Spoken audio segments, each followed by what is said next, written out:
Segunda-feira da primeira semana do tempo comum. O evangelho de hoje está em Marcos, capítulo 1, de 14 a 20. O Senhor esteja convosco. Proclamação do Evangelho de Jesus Cristo segundo São Marcos. Depois que João Batista foi preso, Jesus foi para a Galileia, pregando o Evangelho de Deus e dizendo: o tempo já se completou e o reino de Deus está próximo. Convertei-vos e crede no Evangelho. E, passando à beira do mar da Galileia, Jesus viu Simão e André, seu irmão, que lançavam a rede ao mar, pois eram pescadores. Jesus lhes disse: segui-me, e eu farei de vós pescadores de homens. E eles, deixando imediatamente as redes, seguiram a Jesus. Caminhando mais um pouco, viu também Tiago e João, filhos de Zebedeu. Estavam na barca consertando as redes, e logo os chamou. Eles deixaram seu pai Zebedeu na barca com os empregados e partiram, seguindo Jesus. Palavra da salvação.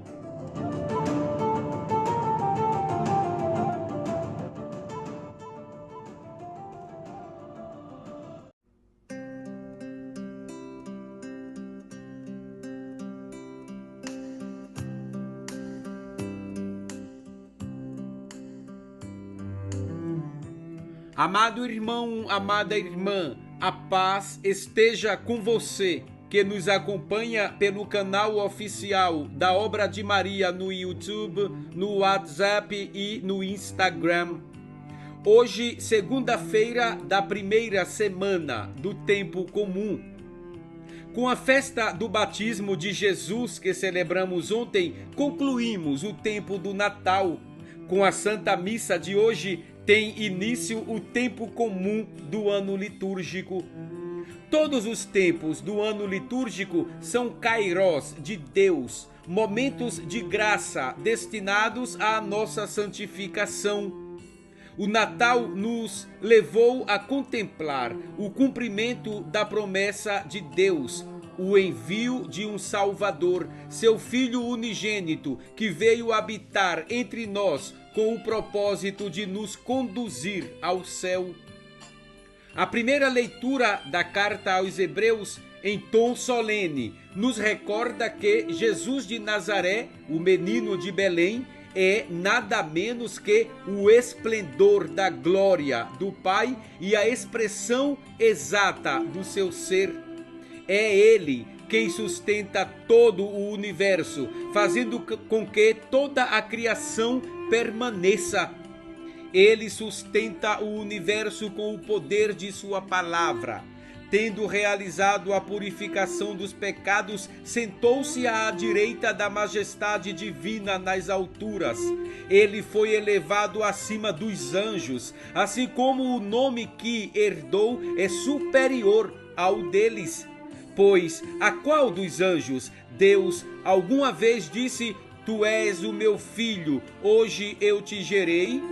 Ou ainda: eu serei para ele um pai, e ele será para mim um filho? E quando introduz o primogênito no mundo, Deus declara: todos os anjos devem adorá-lo. É fundamental ter em mente as palavras da carta aos Hebreus para compreender a seriedade e a profundidade da missão de Jesus e suas exigências. A história de Deus com a humanidade é, de fato, uma história de salvação. Uma salvação que só pode ser oferecida, nunca imposta. Assim como nas antigas alianças, na nova aliança, Deus também exige que o homem se comprometa com ele, assim como ele se compromete com o homem. A resposta humana A oferta de Deus não pode ser apenas verbal, mas deve ser concreta, manifestada na vida por meio da obediência aos mandamentos. É a partir desse compromisso com Deus e da obediência ao Evangelho que devemos entender o chamado de Jesus à conversão. Esse chamado não é apenas um convite, mas uma ordem, movida pelo amor misericordioso do Senhor, que não deseja que ninguém se perca, mas que todos se salvem. Depois que João Batista foi preso, Jesus foi para a Galileia, pregando o Evangelho de Deus e dizendo: o tempo já se completou e o reino de Deus está próximo. Convertei-vos e crede no Evangelho. Neste início do tempo comum, a liturgia nos apresenta uma palavra de Jesus: segui-me, a qual há uma resposta imediata, e eles o seguiram. Seguir Jesus envolve dois aspectos: um de humildade, sacrifício e renúncia, e outro positivo, que é estar com Ele. Estar com Jesus significa não estar sozinho, não caminhar nas trevas, mas na luz, pois Jesus disse: quem me segue não andará nas trevas, mas terá a luz da vida. João capítulo 8, versículo 12. Segui-me é a condição essencial para viver no amor. Quem escolhe seguir o próprio caminho não vive no amor, mas na solidão, mesmo que, ao decidir por si mesmo, possa experimentar alguma alegria passageira. No entanto, quem segue Jesus está sempre com Ele, em uma relação de verdadeira amizade e, mais ainda, de familiaridade. De fato, seguir Jesus exige obediência e submissão amorosa.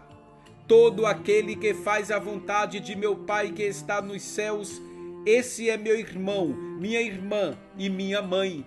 Mateus capítulo 12, versículo 50.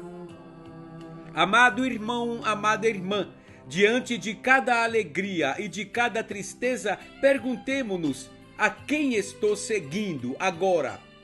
Assim, poderemos identificar onde estão as verdadeiras alegrias e não nos deixaremos enganar por alegrias ilusórias. Se sigo o Senhor, estou no caminho da verdadeira alegria, e se sigo o Senhor, até mesmo minhas dores se tornam fecundas. A certeza da nossa alegria, mesmo em meio aos sofrimentos, está na fidelidade do Senhor. Vinde a mim, vós todos que estáis aflitos sob o fardo, e eu vos aliviarei.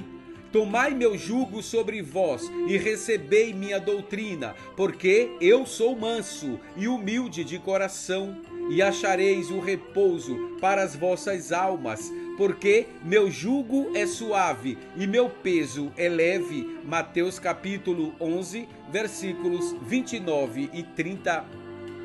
Somente quem aceita o desafio e se compromete a viver o testemunho do Evangelho durante todo o tempo comum, guardando e meditando no coração as palavras de Jesus, é capaz de celebrar plenamente as grandes festas do Senhor, como o Natal e a Páscoa. Domingo após domingo, a igreja nos conduz por um caminho de luz e verdade, ajudando-nos a penetrar cada vez mais no mistério do Deus feito homem, com o propósito de nos unir a Ele e nos transformar nele, o homem perfeito. Peçamos a Jesus que nos conceda o desejo de segui-lo sempre, mesmo diante das renúncias que isso possa exigir, para vivermos na verdadeira alegria. Assim seja. Maria, Mãe do amor misericordioso, rogai por nós. O Senhor esteja convosco. Abençoe-vos Deus Todo-Poderoso, Pai, Filho e Espírito Santo. Amém.